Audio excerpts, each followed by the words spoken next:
faut dire que la situation que le Burkina vit aujourd'hui ne nous surprend pas, puisque depuis plus de 6 ou 7 ans, nous avons commencé à poser et à diagnostiquer donc la situation sociopolitique et même militaire au Burkina, mais malheureusement on n'a pas été compris dès le début. Bon, par la suite, l'histoire nous a donc donné raison. Il faut dire que j'ai pris part à la rencontre hier avec le chef de l'État dans le cadre d'une concertation avec les OSC. Mais j'avoue que ce qui est ressorti à travers certains médias n'était pas fondé, ce n'était pas vrai. Parce que tel que certains ont fait le reportage, ce n'est pas des mots qui sont sortis lors de la rencontre. Et je crois savoir que le président d'Amiba, il a bien expliqué les fondements qui les ont amenés à s'assumer vis-à-vis de notre situation, même si un coup d'État est anticonstitutionnel, mais il a dit qu'eux, ils assument.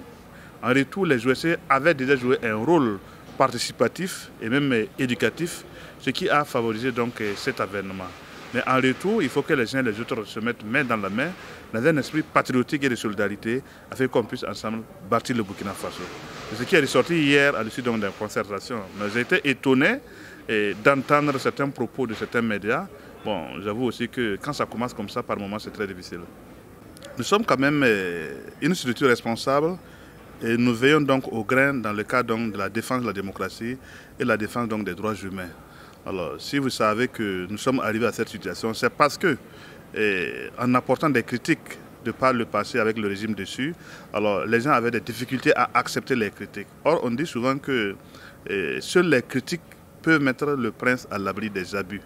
Et nous estimons également que les militaires au pouvoir, s'ils vont effectivement écouter les critiques et les conseils des uns et des autres, naturellement, ils pourront éventuellement s'en sortir. C'est vrai que nous avons vu au Mali, où les militaires ont commencé à emprisonner les militaires, les politiciens, la société civile et autres, mais nous ne souhaitons pas que cela arrive au Burkina Faso. Et je pense d'ailleurs que si on veut construire un État-nation, naturellement, les Burkinabés sont aussi issus des civils et ils ont des familles civiles.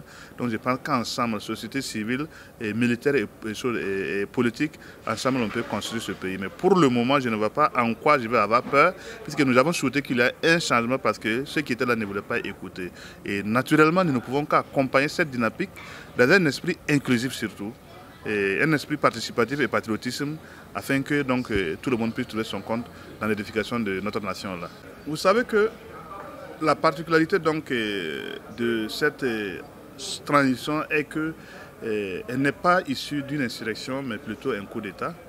Et les militaires ont donc dit qu'ils vont soumettre à l'appréciation de l'ensemble des forces vives une charte et une feuille de route.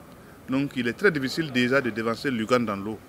Mais ce que nous pouvons retenir, c'est que nous attendons donc que la commission qui a été mise en place rende public ces documents. Et à partir de là, nous allons aviser et nous allons effectivement donner nos observations par rapport à la vie de la nation qu'ils veulent bâtir, puisque ça nous concerne en ce moment. Mais pour l'instant, nous ne pouvons pas d'emblée dire que nous souhaitons ceci et cela, mais nous, chacun de nous, pris de façon individuelle, a déjà un esprit et une idée sur peut-être comment on peut arriver à gérer une transition dans un contexte aussi particulier comme le Burkina Faso, où nous avons besoin de la paix et de la sécurité avant de parler de développement. Nous voulons, comme nous l'avons toujours insisté, nous voulons une transition inclusive, participative et patriotique. Donc il faut que l'ensemble des fils et filles du Burkina Faso taisent leurs égrères et leurs égaux afin qu'on se mette ensemble pour bâtir la nation. Maintenant, si par devers certains ont des dossiers judiciaires, naturellement que la justice fasse son travail en toute impartialité afin que la vérité puisse jaillir pour que demain on ne retombe pas dans les mêmes erreurs.